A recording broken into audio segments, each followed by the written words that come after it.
baka naman namimiss nyo kami. Itong GC tsaka grocery lalagyan ng protector. Isa, dalawa.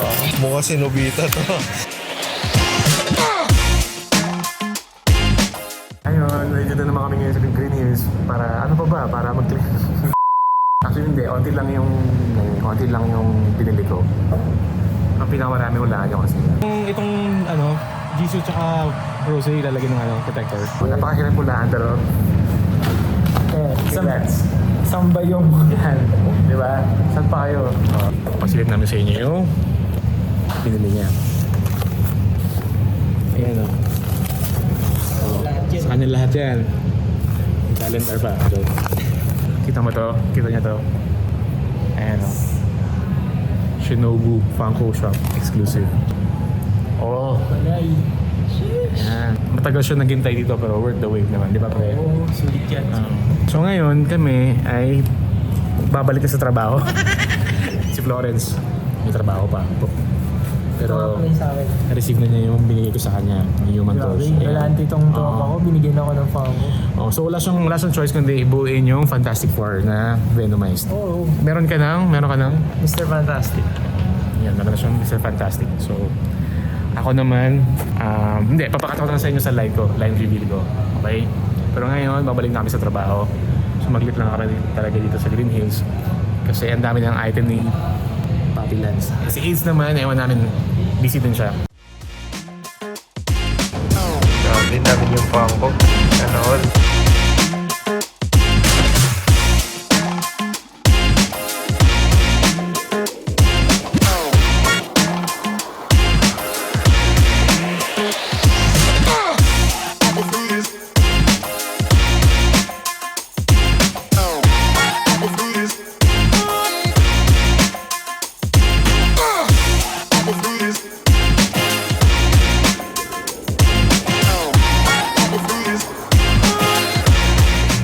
Hi guys, so nagkaroon na naman kami ng free time ngayon at andito na naman kami sa Green Hills Mall. And as usual, nag-claim tayo ng Funko, pre-order, and si Lance may bagay na try ngayon. Ano ba yan, pre? Gashapon. Uso to sa Japan eh. Meron na tayo dito kaya tara, subukan natin. Yan, sige, go Meron natin ha. game.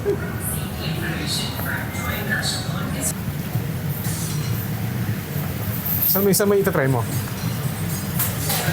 Ayan pala. Yun pala.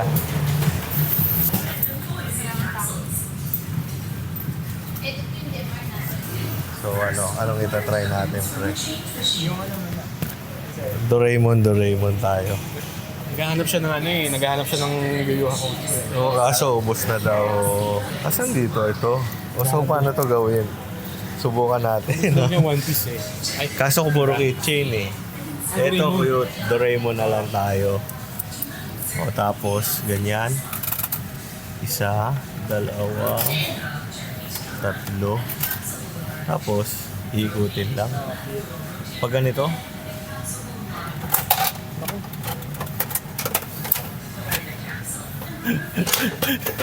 ano kaya nakuha natin? ano ba? Mukha si Nobita to. So yan, si Nobita nga nakuha natin. Ang kumanta ng ikaw lang. Kayo, So ngayon ako naman po, hindi, joke lang. ano pre, papalag ka dito kay Doraemon. Kay Tom and Jerry ka. Ang cute naman ito. So dito ko malalaman kung ilan tokens. Kanina pinakita namin yung price list kung magkano per token. So yan. Ikot-ikot lang kayo dito. Ito ang aking to, may relo. Ay, hindi pala yung relo. Basta parang accessory siya.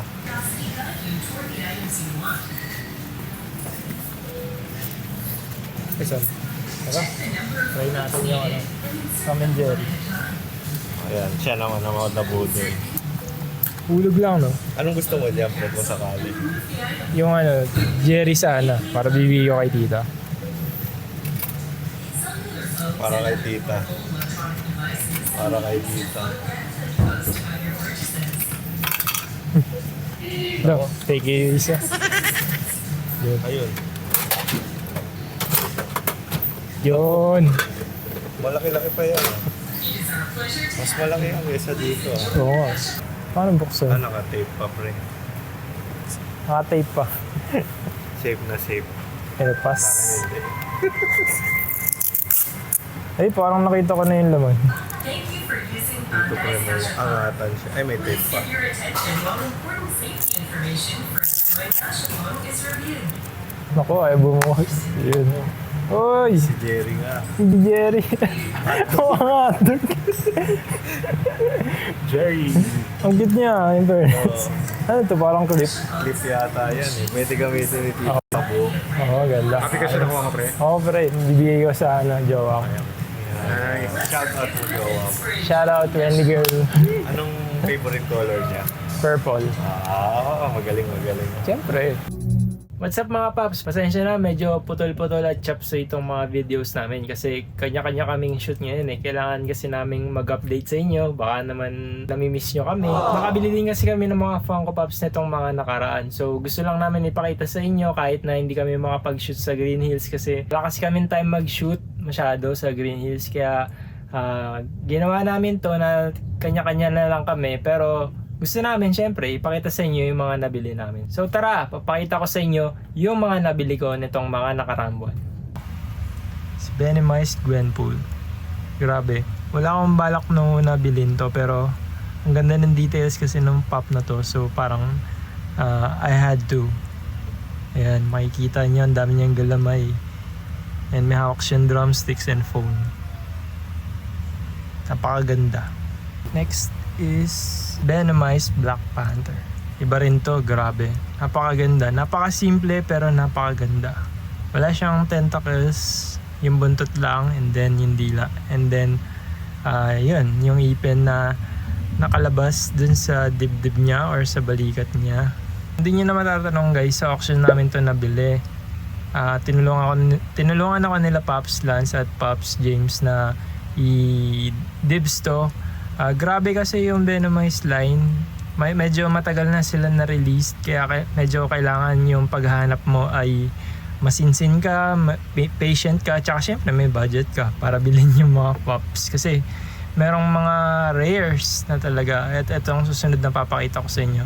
So ito na guys, si Venomized Magneto. Grabe. Grabe talaga. Hindi siya yung pinakamahal na version kasi shared sticker lang to. Pero grabe. Kung makikita niyo yung details niya, grabe. Speechless ako. Yung cape na yan, nag-act as stand niya. Para pag nilabas mo siya, para siyang nakalutang. Kaya currently, ito yung grail sa mga Venomized Pops ko. Meron nang kasama si Venomized Mr. Fantastic, si Venomized Human Torch. Actually, ito din, nakuha lang namin to nakuha nila sa Dibs. And shoutout kay RGB, sa kanya namin nabili to. And shoutout kay Pops James, regalo niya sa akin to. Ibang klase kami magregaluhan sa Funko Pops kasi advance yung birthday gifts. Dahil pag nakakita kami ng Funko, binibili or dinidibs na namin kapag alam namin na line ng isang Pops sa amin yun. So, shoutout kay RGB and shoutout Pops James. Thank you Ganda. And then, itong si Eddie at saka si Dustin. Gusto ko silang i-collect. Pero yung lang naman, Hellfire Club. Wala pa ako si Mike pero pinag-iisipan ko pa kung kukunin ko siya online or sa mismong green list na ako bibili. And then lastly, itong Doctor Strange Multiverse of Madness na pop moment. Ito yung naglalaban sila ni Scarlet Witch. Grabe, sobrang surprise to kasi birthday gift sa akin to ng jowa ko. Sa kanya kasi talaga yan. Kasi sabi niya ayaw niya nang bumili nung individual pops nung Multiverse of Madness. So binili niya na mismo yung moment para dalawa na. Naisip niya ibigay niya na lang sa akin kasi I have Multiverse of Madness. So mas bagay sa line ko yung Funko Pop. So shout out kay Wendy. Thank you. Thank you sa birthday gift. What's up guys? So ngayon ipapakita ko sa inyo kung anong napamili natin for the past 3 months. So meron tayo ditong mga galing sa pre-orders at marami rin dito yung nabili lang natin dahil nabudol tayo. So tara, ipapakita ko sa inyo batch by batch. So ito, finally dumating na si Armin and si Mikasa from the AOT line. Ngayon, ang inaantay ko na lang sa pre-order ko sa kanila ay si Eren. Galing ito sa Bully Boys. And then meron tayong Megumi with frogs. Yan, alam naman natin ang angas nito. Kaya hindi ko napigilan yung sarili ko na bilhin din siya. Dahil gustong gusto ko rin si Megumi as a character. So ito, dumating na rin ang ating Hashira. Itong si Sanemi ay binili ko lang after namin manood ng movie na training arc. Dahil ang angas-angas talaga niya doon. Nabili ko to sa... Hindi ko na maalala basta dinibs ko to sa online ko to nabili sa Facebook. Tapos dito dumating na si Obanai and si Shinobu na last year ko pa na pre-order sa Wizard. So ayan, may giyo ako na kay James at tinulungan niya ako mag-dibs kaya dinibs niya yung kay RGB kaya yun, pag nakita na lang kami after the Holy Week makukuha ko na yun. Bali, ang kulang ko na lang ay si Muichiro. Si Muichiro kasi sobrang libo yung presyo niya kaya ako hindi, sa part ko hindi ako bibili ng ganong kamahal kasi tingin ko naman magkakaroon niya ng bagong design or kung hindi man bagong design, malay niyo mag-restock. Ang goal ko lang naman talaga ay makompleto yung Hashira. So yun lang, move on na tayo sa iba. Meron naman tayo dito ng Storm na dinibs ko yan kay RGB. Tagal ko na rin gusto magkaroon ng Storm. Gusto ko sana yung movie version, kaya lang ewan ko, tagal ko makakita. Okay din naman sa akin yung comic version dahil bet na bet ko talaga yung X-Men. Isa yan sa una kong line. At may isa pa akong parating na Storm na naka-black suit na nakay Bully Boy dahil wala pa, inaantay ko pa I mean, dumating na siya pero hindi ko nakuha. Hindi ko pa nakuha dahil mag-Holy Week at uuwi tayo sa pamilya natin. So ito naman si Shang-Chi na dinibs lang. Tinulungan ako ni Pops James na makuha to sa napakamurang halaga. Sa Facebook lang din yan. And then ayan si Echo. Kung napanood nyo na yung series niya, okay siya, maganda rin siya. At nabili ko naman to sa Bully Boys. Tapos ito, meron tayong Blue Beetle na naligaw na DC dito. Nagko-collecta rin ako ng mga DC superheroes at isasama ko to dun sa out-of-box collection ko kasi naka-ub lahat ng ng DC. So yun. And finally, Blackpink is in my area na. Kasi ang tagal kong inintay to. Last year pa ako nag-pre-order sa Big Boys. Tapos ngayon lang sila nagdatingan ngayong year lang. Kahit sa lahat meron na. So, pero masaya pa rin dahil fulfilling. Dahil gusto ko talaga, favorite ko silang apat. Lalo na si Jisoo. At gustong gusto ko yung Shutdown. Isa yun sa mga favorite kong kanta nila. And ito naman ang ating Batcave. Joke lang, syempre hindi to Batcave. Kondo lang to. So, ayan. Bumili ako ng, ito, napakita ko na to nung last vlog ko. Nung pinakita ko yung collection ko. Si Batman and the Joker. Pero dinagdagan natin siya ng mga dating Batman na actors. And ayan, andyan yung current na si Pattinson, si Ben Affleck nung Justice League, tapos si Val Kilmer, and si George Clooney. Ayan, meron akong Bat Keaton, kaya lang nasa bahay siya Bala ko rin siya dalhin dito or baka itong collection ko iuwi ko na dun sa Cavite para sama-sama na sila. So, yun lang. Hey yo, what's up mga paps? It's your boy Ace. Ito naman ang aking Funko Collection update. Nagdag sa aking Naruto line ay sina Deidara. Nabili ko sa Kaliko sa GH Mall. So kung may time kayo, guys, dalaw kayo, maraming rare dyan. At saka si Jiraiya na pinabili ko pa kay Pops James. So shout out sa'yo sir. Nagdagdag naman sa aking Yu-Gi-Oh! Light ay si Yami Marik. Sana mag-release ang Funko ni na Shadi tsaka si Isis para kumpleto ko na yung mga may possession ng Millennium item. Baka naman po. Nagdagdag naman sa akin Demon Slayer line sina Yoshiro, yan kadugo ni Ma'am Tamayo.